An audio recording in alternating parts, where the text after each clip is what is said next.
So here we are going to talk about the Rayleigh syndrome. It is also known as Rayleigh-Johnson syndrome. So Rayleigh syndrome, an acute condition that causes the swelling in the brain, and inflammation of the liver, or swelling in the liver. Swelling in the brain we call encephalopathy, and swelling in the liver we call hepatitis. So causes by using aspirin to treat viral infections, particularly flu or chickenpox. So this is an acute encephalopathy that follows a viral illness, and it is characterized pathologically by cerebral edema and fatty change in the liver. A definitive diagnosis is made by liver biopsy. So Rayleigh syndrome, a non-inflammatory encephalopathy or fatty change in the liver.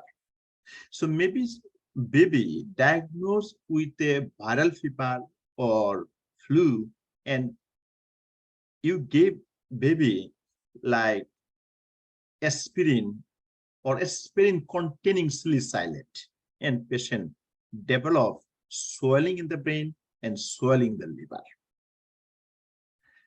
What are the pathology? Hepatic mitochondria injured because of increase the ammonia level. This is the pathology. The accurate cause is not clear. The most commonly follow viral illness such as influenza or varicella.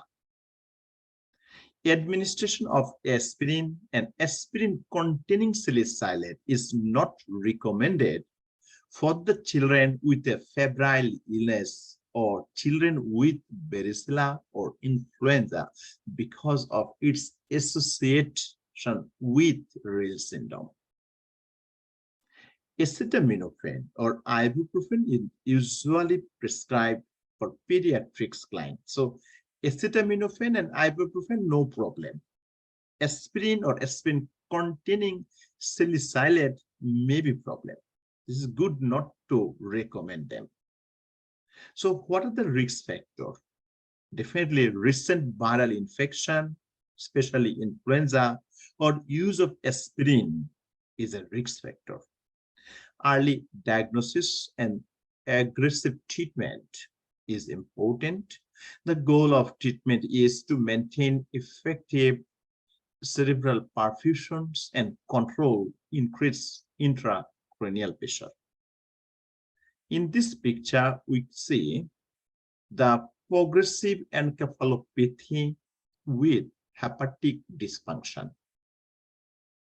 So like varicella or influenza A and B, and patient is treated or take salicylate or aspirin, is a risk factor.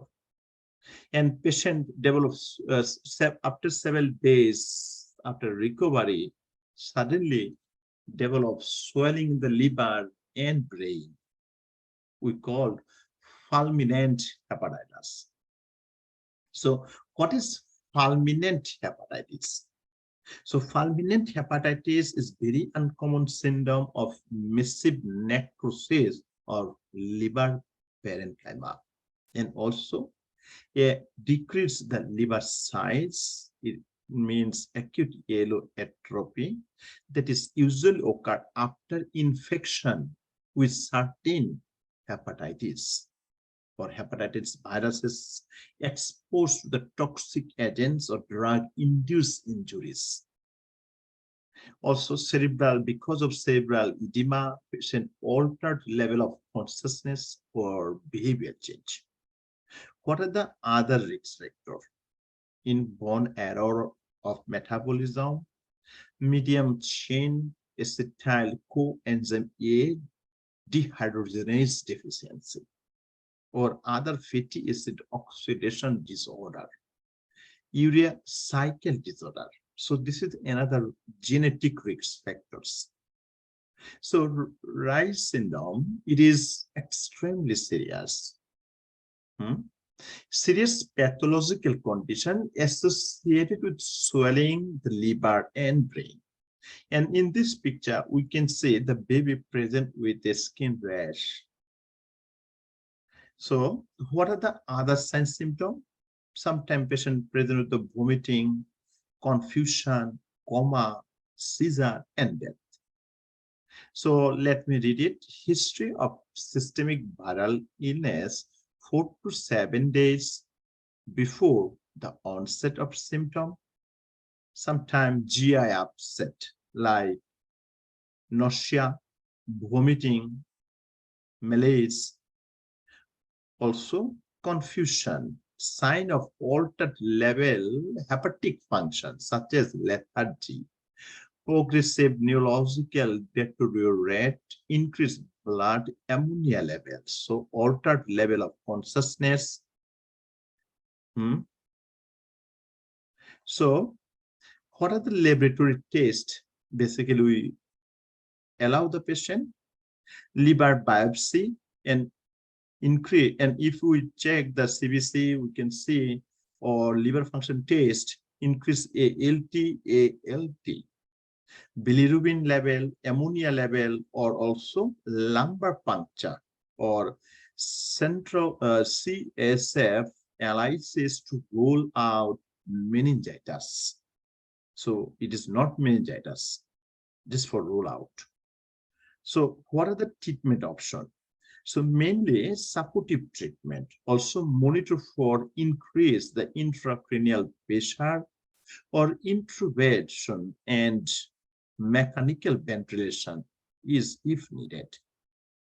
So what are the nursing intervention? We provide rest and decrease the stimuli in the environment, monitor neurological status, monitor for altered level of consciousness and sign of increased intracranial pressure, monitor for sign of altered hepatic function and result of liver function studies, monitor intake and output, and monitor for sign and bleeding and sign of bleeding and sign of impaired coagulation such as prolonged bleeding time.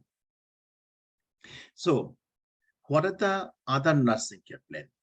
It is good to elevate head of the bed to 30 degrees.